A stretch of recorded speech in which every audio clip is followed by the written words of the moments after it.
Praise the lord. మహా ఆశ్చర్య కార్యములు చేయగలవాడైన యేసుక్రీస్తు నామములో మీ అందరికీ అన్ని విషయములలో జయము కలుగునుగాక.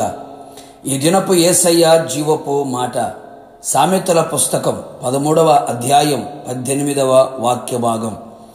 గద్దింపును లక్ష్యపెట్టువాడు ఘనత నొందును.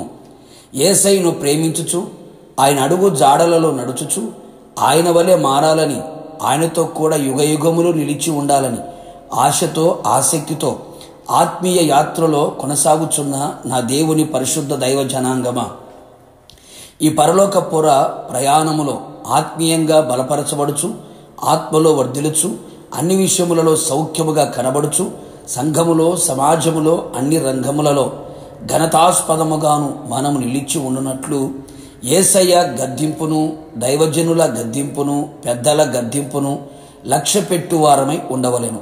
నిజమే ప్రియులారా, గద్దింపును లక్ష్యపెట్టువాడు ఘనత నొందును అని వ్రాయబడి ఉన్నది కదా. దేవుడు గద్దించు మనుష్యుడు ధన్యుడు అని లేఖనము సెలవిచుచున్నది కదా. యేసయ్య తాను ప్రేమించు వారిని గద్దించును. వాక్యమై ఉన్న దేవుడు వ్యక్తిగతంగా, కుటుంబపరంగా, ఆత్మీయ స్థితిని బట్టి మనలను సరిచెయ్యవలెనని, పరిశుద్ధ పరచవలెనని, సరైన మార్గములు నడిపించవలెనని, గర్వించకూడదు అని, ఆయన మార్గములు నడిపించబడినట్లు ఆయన పలు విధములుగా గద్దించును, శిక్షించును. గద్దింపు మన మేలు కొరకే, శిక్ష మన క్రమశిక్షణ కొరకే, మనమందరము పరిశుద్ధులుగా ఉండుట కొరకే ఆయన మనను గద్దించి శిక్షించును అని మనము గ్రహించదము. ఆయన గద్దించినప్పుడు హృదయపూర్వకముగా లోబడదము, సనుగక గొనగక ఉండెదము, తిరుగుబాటు చేయక మూర్ఖముగా ప్రవర్తించక ఉండెదము. గద్దింపును లోబడని వాడు త్రోవ తప్పును.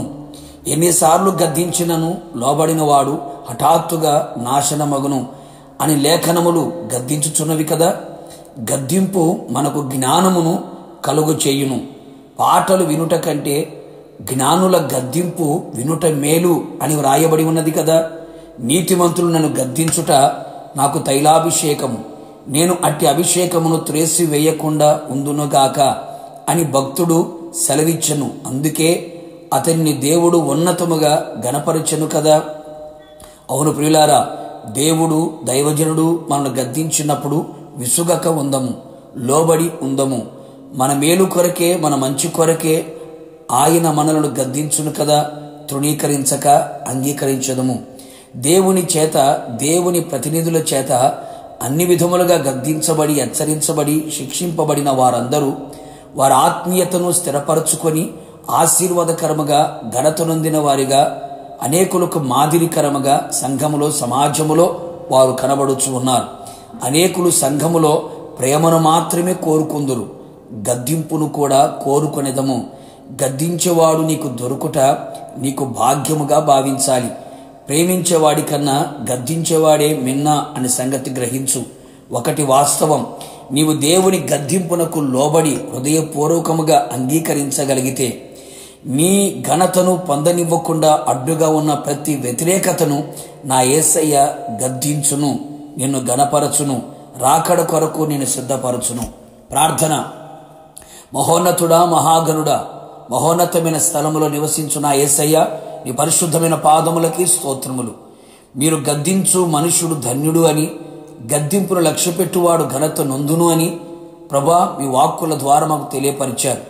మా వ్యక్తిగత జీవితంలో ప్రభా మీ వాక్యము ద్వారా, దైవ సేవకుని ద్వారా, పరిశుద్ధాత్ముని ద్వారా మేము గద్దించబడినప్పుడు ప్రతి గద్దింపునకు లోబడి జీవించున్నట్లుగా కృపదయించమని ప్రార్థిస్తున్నాం. సనగక గొనగక హృదయపూర్వకముగా గద్దింపుకు లోబడిన వారమై మీ సన్నిధిలో జీవించున్నట్లుగా అట్టి కృపను దయచేయమని ప్రార్థిస్తున్నాం. ఎన్నిసార్లు గద్దించినను గద్దింపుకు లోబడని వాడు హఠాత్తుగా నాశనమగును అని లేఖనాలు సెలవిస్తున్నాయి. మీ గద్దింపు మా జ్ఞానానికి మూలము ప్రభువా. మీ గద్దింపు మా పరిశుద్ధతకు ఆధారము తండ్రి. నిశ్చయముగా మేమందరము మీ వాక్యము గద్దింపుకు లోబడిన వారమై మీ రాకడ కొరకు సిద్ధపడినట్లుగా కృప మెండుగా నిండుగా దయచేయమని యేసు నామములో అడిగి పొందుకొని ఉన్నాము తండ్రి, ఆమేన్. నిశ్చయముగా మీరును మీ కుటుంబ సభ్యులందరూ గద్దింపును లక్ష్యపెట్టి ఘనతను పొందుదురు గాక. God bless you.